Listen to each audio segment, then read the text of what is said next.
আসসালামু আলাইকুম। আমন্ত্রণ জাগো টিভি সংবাদে, সঙ্গে আছি আমি আফরিন সুমনা। শুরুতেই সংবাদ শিরোনাম। ফিলিস্তিনিদের উল্লাস ও কাসসাম ব্রিগেডের আল্লাহু আকবার ধ্বনিতে প্রকম্পিত গাজা সিটি। কাসসাম ব্রিগেডের গাড়ি বহর নিয়ে বিজয় উল্লাস দেখে ইসরায়েলিদের মাথা নষ্ট। যুদ্ধবিরতি কার্যকর, নেতানিয়াহুর বিরোধিতায় ইসরায়েলের নিরাপত্তা মন্ত্রী বেন গভির সহ ৩ মন্ত্রীর পদত্যাগ। যুদ্ধবিরতির পর গাজায় হামলার অধিকার ইসরায়েলের আছে, নতুন করে আবার হুঁশিয়ারি নেতানিয়াহুর। উত্তেজনার মধ্যেই আবার ভূগর্ভস্থ নৌঘাঁটি উন্মোচন করল ইরান। এবার এআইপি সাবমেরিন প্রযুক্তিতে ভারতের চেয়ে এগিয়ে পাকিস্তান, যে কারণে বাংলাদেশ সীমান্তে ভারতীয় কৃষকদের বিরোধ এড়ানোর পরামর্শ বিএসএফ এর। মধ্যম পন্থা অবলম্বন করছে সিরিয়ার সরকার, এরদোয়ান। রাশিয়ার পক্ষে যুদ্ধ করছে বিপুল সংখ্যক আফ্রিকান সেনা। দর্শক, এতক্ষণ শিরোনাম শুনছিলেন, এবার জানিয়ে দিচ্ছি বিস্তারিত। ফিলিস্তিনিদের উল্লাস ও কাসসাম ব্রিগেডের আল্লাহু আকবার ধ্বনিতে প্রকম্পিত গাজা সিটি। কাসসাম ব্রিগেডের গাড়ি বহর নিয়ে বিজয় উল্লাস দেখে ইসরায়েলিদের মাথা নষ্ট। গাজা উপত্যকায় যুদ্ধবিরতি চুক্তি কার্যকর হওয়ার সাথে সাথে গাজা উপত্যকা ফিলিস্তিনি প্রতিরোধের স্লোগান ও আল্লাহু আকবার ধ্বনিতে প্রকম্পিত হয়ে ওঠে। এ সময় কাসসাম ব্রিগেডের সদস্যরা গাজা সিটিতে প্রকাশ্যে সাঁজোয়া যান সহ মহড়া দিতে দিতে সাধারণ ফিলিস্তিনিদের সাথে বিজয় উদযাপন করেছে। প্রকাশিত এক ভিডিওতে দেখা যায় সাধারণ জনগণ হামাসের গাড়ি বহর পাশে দাঁড়িয়ে আল্লাহু আকবার ধ্বনি দিচ্ছে এবং তাদের যুদ্ধ বিজয়ের শুভেচ্ছা জানাচ্ছে। গাজার জনগণ যখন আনন্দ ভাগ করে নিচ্ছে, তখন ইসরায়েলি দখলদাররা চিৎকার, কান্না ও হতাশার অভিব্যক্তি প্রকাশ করছে। যুদ্ধবিরতি কার্যকর হওয়ার পর উদযাপনের সময় খান ইউনিসের বাসিন্দাদের স্লোগানে বলতে শোনা যায়, ও সারায়া আর ও কাসসাম, যার অর্থ না, কাসসাম আত্মসমর্পণ করে না। যুদ্ধের সমাপ্তি এবং প্রতিরোধের বিজয় উদযাপনের সময় গাড়িগুলি যখন খান ইউনিসের খোলা রাস্তায় ঘুরে বেড়ায়, তখন ইসরায়েলিরা হতাশায় কাঁদছে এবং পরাজিত হচ্ছে। আর ইতিমধ্যে দখলদার রাষ্ট্রের জাতীয় নিরাপত্তা মন্ত্রী ইতামার বেন গভির এবং ওজমা ইয়েহুদা সহ তার দলের অন্যান্য মন্ত্রীরা দখলদার সরকারের কাছে আনুষ্ঠানিকভাবে তাদের পদত্যাগপত্র জমা দিয়েছেন। অপরদিকে যুদ্ধবিরতির ঘোষণার পরে বাস্তুচ্যুত সাধারণ ফিলিস্তিনিরা তাদের বাড়িতে ফেরা শুরু করেন, যদিও অনেকের বাড়ির কোনো অস্তিত্বই নেই। তবে কেউ কেউ বলছেন বিধ্বস্ত বাড়ির ওপরই তাঁবু তৈরি করে সেখানে থাকবেন। তারা চান নিজেদের চিরচেনা এলাকায় ফিরে যেতে। তারা চান আবারও প্রতিবেশীদের সঙ্গে, আত্মীয় স্বজনদের সঙ্গে আগের মতো সময় কাটাতে। প্রকাশিত ছবিতে গাড়ির একটি বহরও দেখা যাচ্ছে। গাড়িগুলো লোকজনে ভরা। কিছু গাড়িতে তরুণ ও যুবকদের আনন্দের স্লোগান দিতে দেখা যাচ্ছে। কোনো কোনো গাড়িতে ফিলিস্তিনি পতাকা হাতে ধরে রেখেছেন বাড়ি ফিরতে যাওয়া মানুষজন। গাজা যুদ্ধবিরতি চুক্তির বিরোধিতা করে ইসরায়েলের অতি ডানপন্থী জাতীয় নিরাপত্তা মন্ত্রী ইতামার বেন গভির পদত্যাগ করেছেন। তার সঙ্গে তার জাতীয়তাবাদী ধর্মীয় দল ওজামা ইয়েহুদিতের আরো 2 মন্ত্রীও পদত্যাগ করেছেন। খবর রয়টার্সের। বিস্তারিত জানাচ্ছেন সিদ্দিকুর রহমান।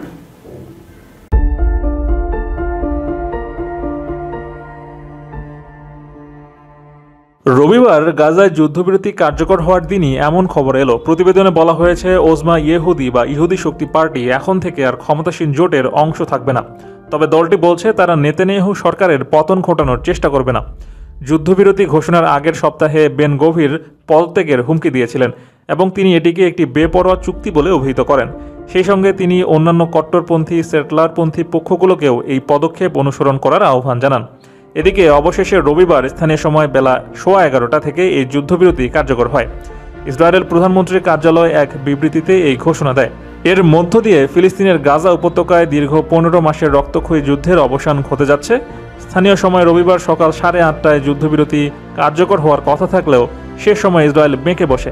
তাদের অভিযোগ, গাজার শাসক গোষ্ঠী হামাস শর্ত অনুযায়ী যুদ্ধবিরতির প্রথম দিন যে 3 জন ইসরায়েলি নারী জিম্মিকে মুক্তি দেবে তাদের নামের তালিকা প্রকাশ করেনি। তালিকা প্রকাশ না করা পর্যন্ত যুদ্ধবিরতি কার্যকর হবে না বলে জানায় ইসরায়েলের প্রধানমন্ত্রীর কার্যালয়। সে অনুযায়ী গাজায় হামলাও চালায় ইসরায়েলের প্রতিরক্ষা বাহিনী। হামলায় অন্তত 10 জন নিহত হয়েছে।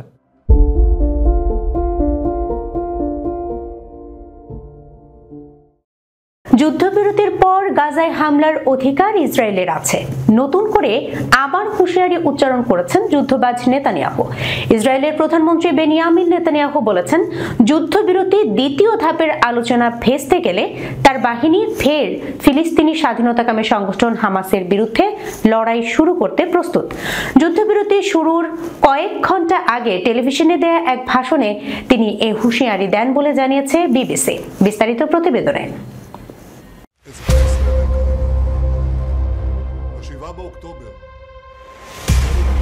নেতানিয়াহু জোর দিয়ে বলেন, এই যুদ্ধবিরতি স্বল্প সময়ের এবং ইসরায়েল গাজায় ফের হামলার অধিকার রাখে, তাতে পরবর্তী মার্কিন প্রেসিডেন্ট ডোনাল্ড ট্রাম্পের সমর্থনও থাকবে। ভাষণে ইসরায়েলি প্রধানমন্ত্রী হামাস নেতা ইয়াহিয়া সিনওয়ারকে মারাসহ গেল 15 মাসের যুদ্ধে তার বাহিনীর সফলতার গুণগানও করেন। বলেন, আমরা মধ্যপ্রাচ্যের চেহারা বদলে দিয়েছি, হামাস এখন সম্পূর্ণ একা। শনিবারের এ ভাষণের আগে নেতানিয়াহু চুক্তি শর্তের ব্যাপারে শক্ত অবস্থান নিয়ে বলেছিলেন, হামাস কোন কোন জিম্মিকে ছাড়বে তার তালিকা পাওয়া না গেলে ইসরায়েল চুক্তি বাস্তবায়ন করবে না। তিনি বলেন, চুক্তির লঙ্ঘন বরদাস্ত করবে না ইসরায়েল। প্রথম ধাপে হামাস যে 33 জিম্মিকে মুক্তি দেবে তার একটি তালিকা এরই মধ্যে ইসরায়েলি গণমাধ্যমগুলো ছাপিয়েছে। তবে তালিকাটি সঠিক কিনা তেল আবিবের পক্ষ থেকে তা নিশ্চিত করা হয়নি। রোববার কোন 3 জিম্মি মুক্তি পাবে হামাস তার নাম প্রকাশ করেছে। স্থানীয় সময় সকাল 11টায় যুদ্ধবিরতি কার্যকর হয়েছে। প্রথম ধাপে ইসরায়েলও 1890 ফিলিস্তিনি বন্দীকে মুক্তি দেওয়ার কথা। এর পাশাপাশি তাদেরকে গাজা থেকে বাহিনী প্রত্যাহারও শুরু করতে হবে। দীর্ঘদিনের এ যুদ্ধে এ পর্যন্ত প্রায় গাজায় 46,000-এর বেশি মানুষ মারা গেছেন, যাদের বেশিরভাগই নারী ও শিশু।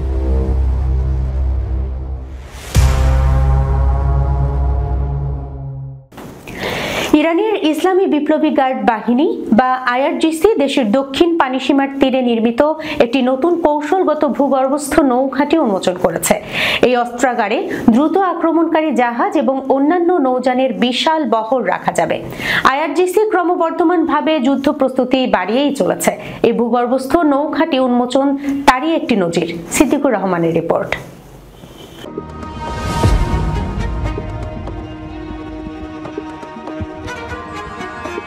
এবার ভূগর্ভস্থ নৌঘাঁটি উন্মোচন করল ইরান।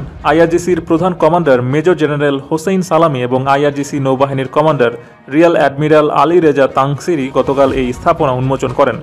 নতুন স্থাপনা পরিদর্শনকালে আইআরজিসি প্রধান বলেন, এই স্থাপনাটিতে টর্পেডো লঞ্চিং সিস্টেম এবং মাইন স্থাপনে সক্ষম জাহাজের পাশাপাশি উল্লেখযোগ্য সংখ্যক দেশীয়ভাবে তৈরি দ্রুত আক্রমণকারী নৌযানও রয়েছে। তিনি বলেন, ভূগর্ভস্থ নৌ স্থাপনাটি আইআরজিসির নৌবাহিনীর সক্ষমতার একটি ক্ষুদ্র অংশ মাত্র। মেজর জেনারেল সালামি আরও বলেন, আইআরজিসি নৌবাহিনী অব্যাহতভাবে তার যুদ্ধ প্রস্তুতি এবং প্রতিরক্ষা ক্ষমতা বাড়িয়েছে। তিনি জোর দিয়ে বলেন, ক্ষেপণাস্ত্র সজ্জিত জাহাজ ইরানের সার্বভৌমত্ব এবং সামুদ্রিক সীমান্ত রক্ষার জন্য বর্তমান পারস্য উপসাগরের জলসীমায় টহল দিচ্ছে। দেশীয়ভাবে তৈরি উন্নত এসব জাহাজ যুদ্ধ ক্ষমতা বাড়িয়ে দিয়েছে এবং আইআরজিসি সবসময় যুদ্ধ প্রস্তুতি বাড়িয়ে চলছে। আইআরজিসির প্রধান কমান্ডার উল্লেখ করেন, এই জাহাজ এবং ক্ষেপণাস্ত্র লঞ্চার ছাড়াও পারস্য উপসাগর এবং হারমুজা প্রণালীর দ্বীপপুঞ্জ এবং উপকূলে অন্যান্য ব্যবস্থা মোতায়েন করা হয়েছে। এসব অস্ত্র এবং সামরিক সরঞ্জাম নানা ধরনের মিশন পরিচালনার জন্য প্রস্তুত।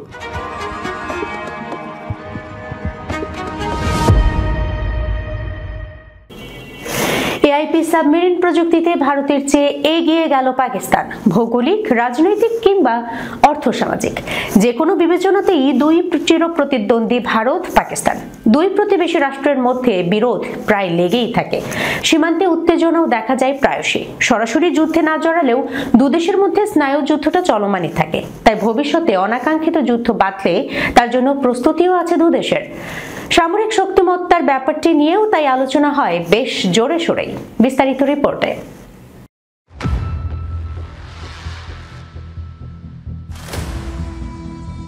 সামরিক শক্তির দিক থেকে ভারত যেমন কিছু দিক থেকে এগিয়ে, তেমনি পাকিস্তানও বেশ কিছু দিক থেকে পেছনে ফেলেছে ভারতকে।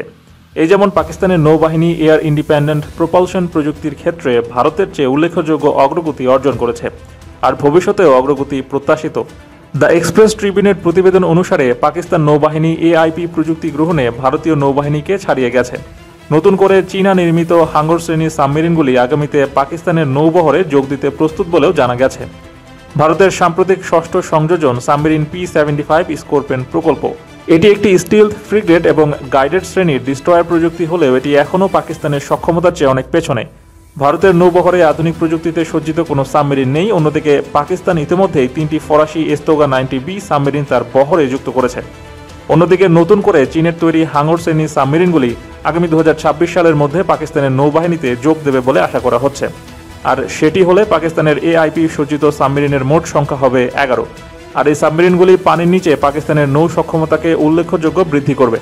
এছাড়াও আগামীতে পাকিস্তানের নৌ সম্প্রসারণ পরিকল্পনার মধ্যে রয়েছে 50টি যুদ্ধজাহাজ নিজের বহরে যুক্ত করা, যার মধ্যে 20টি বড় জাহাজ, ফ্রিগেট এবং করভেট, পাশাপাশি একটি শক্তিশালী সাবমেরিন বহর তৈরি করা যেখানে 11টি সাবমেরিন থাকবে।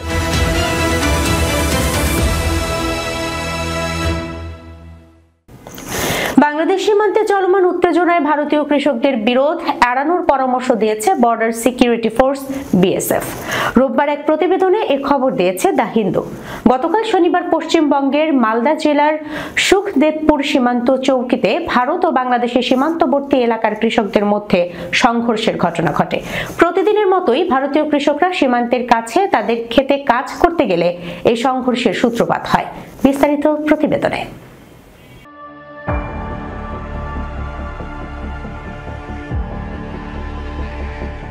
কিছুদিন আগে একই সীমান্ত চৌকিতে বর্ডার সিকিউরিটি ফোর্স BSF এবং বর্ডার গার্ড বাংলাদেশ BGB এর মধ্যে সীমান্ত বেড়া নিয়ে মতপার্থক্য দেখা গিয়েছিল। BSF সাউথ বেঙ্গল ইউনিট থেকে প্রকাশিত এক বিবৃতিতে জানানো হয়, ভারতীয় কৃষকেরা অভিযোগ করেন সীমান্তের ওপর কাজ করা বাংলাদেশি কৃষকেরা ফসল চুরি করছে। জানিয়ে দুদেশের কৃষকদের মধ্যে বাকবিতণ্ডা শুরু হয়। পরিস্থিতি আরও গুরুতর হয়ে ওঠে যখন দুদেশের বিপুল সংখ্যক কৃষক একত্রিত হয়ে গালিগালাজ ও পাথর নিক্ষেপ শুরু করেন। ঘটনার খবর পাওয়ার সঙ্গে সঙ্গে BSF ও BGB জওয়ানরা ঘটনাস্থলে পৌঁছে পরিস্থিতি নিয়ন্ত্রণে আনেন। বেশ কিছুক্ষণ ধরে উত্তেজনা চললেও কোনো হতাহতের খবর পাওয়া যায়নি। স্থানীয় টেলিভিশন চ্যানেলগুলো সংঘর্ষের ভিডিও সম্প্রচার করেন। BSF এর বিবৃতিতে বলা হয়, ভারতীয় কৃষকদের এমন বিরোধ এড়ানোর পরামর্শ দেওয়া হয়েছে এবং সমস্যার ক্ষেত্রে BSF-কে অবহিত করতে বলা হয়েছে। BGBও পরিস্থিতি নিয়ন্ত্রণে ইতিবাচক ভূমিকা পালন করেন এবং তাদের এলাকায় প্রয়োজনীয় ব্যবস্থা গ্রহণ করেন।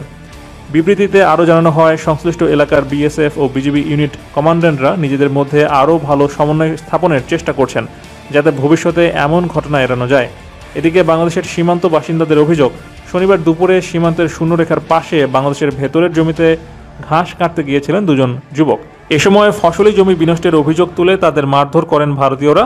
পরে তারা বাংলাদেশের ভেতরে কয়েকটি আম গাছ কেটে দেন এবং ফসলি জমি বিনষ্ট করেন। এতে ক্ষিপ্ত হয়ে বাংলাদেশিরা সীমান্তে জড়ো হয়ে বিক্ষোভ করেন। এ সময় বাংলাদেশ ও ভারতের নাগরিকদের মধ্যে পাল্টাপাল্টি ধাওয়া শুরু হয়।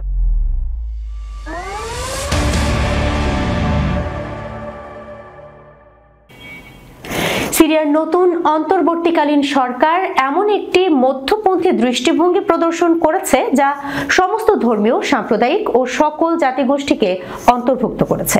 শনিবার একে পার্টির এক বৈঠকে এমনটি জানিয়েছেন তুরস্কের প্রেসিডেন্ট রিসেপ তাইয়েপ এরদোয়ান। তিনি আরও বলেন, সিরিয়ার রাজনৈতিক ও ভৌগোলিক ঐক্য নিশ্চিত করার জন্য বর্তমান প্রশাসনের প্রচেষ্টাকে সাধুবাদ জানায় তুরস্ক। এরদোয়ান বলেন, সিরিয়াকে 3 ভাগে বিভক্ত করার পরিকল্পনা ছিল ইসরায়েলের, যাতে খুব সহজেই তা গিলে খাওয়া যায়। তবে এই পরিকল্পনা ব্যর্থ হয়েছে। তুরস্কে আশ্রয় নেওয়া লাখ লাখ সিরিয়ানদের উদ্দেশ্য করে তিনি বলেন, কোনো শরণার্থীকে তার দেশে জোরপূর্বক ফেরত পাঠাতে চায় না তুরস্ক। তিনি আরো বলেন, একটি সমৃদ্ধ, শক্তিশালী ও ঐক্যবদ্ধ রাষ্ট্র হিসেবে সিরিয়াকে গড়ে তোলার উদ্দেশ্যে সকল ধরনের সাহায্য ও সহযোগিতা করবে আঙ্কারা। সূত্র আনাদোলু নিউজ এজেন্সি।